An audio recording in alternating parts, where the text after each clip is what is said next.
All right, let's jump right in. We're going to talk about a huge shift happening right under our noses, especially in places where people seem to have, well, everything. It's this idea that experiences are starting to matter way more than physical products. So let's get into why that is. And it all starts with a really simple, almost obvious feeling. You know the one. We just have too much stuff. I mean, just take a second and look around wherever you are right now. Your home, your apartment. If you're in a developed country, chances are you're not exactly hurting for things. You've probably got more than you could ever really need, right? And that reality leads to a pretty deep question. I mean, for basically all of human history, progress meant getting more. More food, more clothes, more everything. But what happens when that drive just fizzles out? What happens to us, to our whole economy, when getting one more of something just doesn't give you that same hit anymore?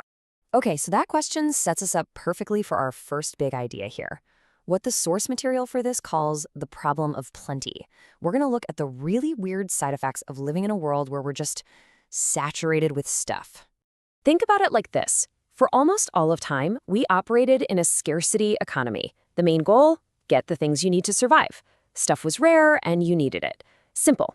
But now we're in an abundance economy, and the whole game is flipped on its head. The goal isn't getting more, it's figuring out what to do with all the excess. The problem isn't rarity, it's saturation. And our motivation? Well, it's not just basic need anymore. It's something deeper, a search for meaning.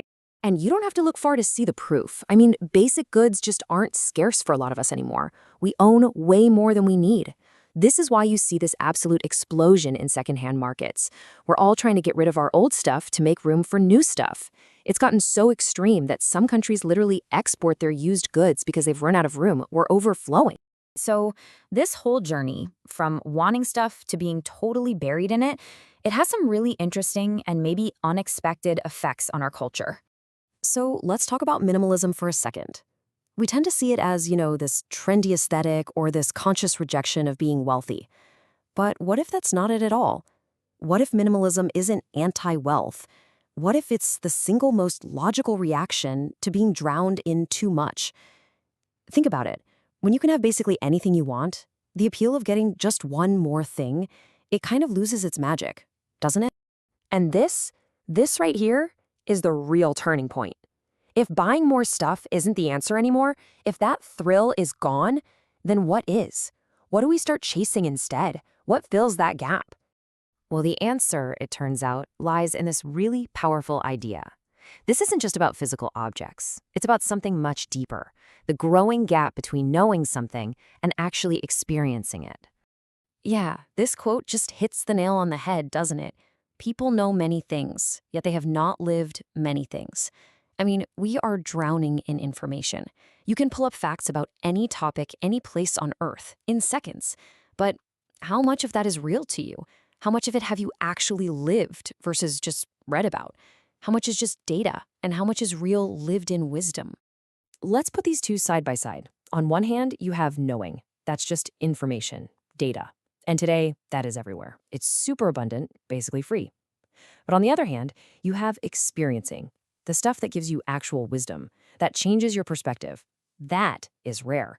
And what's the first rule of economics? When something is rare, it becomes valuable. And that's exactly what's happening. Experience is the new premium. And look, this isn't just some nice philosophical idea to think about. This gap, it has real-world dollars and cents consequences. It's literally rewiring how we think about value and what we're actually willing to open our wallets for. Which brings us to this new kind of value, what a lot of people are calling the experience economy. It's a whole new way to think about what people are really buying in a world that, let's be honest, already has everything it needs. You can actually see how value has evolved over time. First, it was all about products, things that solve a basic problem. Then we moved on to services, things that take care of an ongoing need. But now we're in the third stage. The real value is in creating experiences, things that don't just solve a problem, but that create meaning and stick with you as a memory. So what are we actually buying now? Well, it's not the what, it's the why. You're not just buying a vacation package, you're buying a moment of true escape. You're not just buying a concert ticket, you're buying that incredible feeling of being in a crowd, connected to thousands of people. We're paying for new perspectives, for anything that breaks the monotony, for a fresh way to see the world. Okay, so this is a huge shift, and it has some massive implications. For our last part here, let's get practical. What does this actually mean for how businesses, and maybe even how we, should think about creating value from now on? For like the last 100 years, the biggest question in business was pretty simple.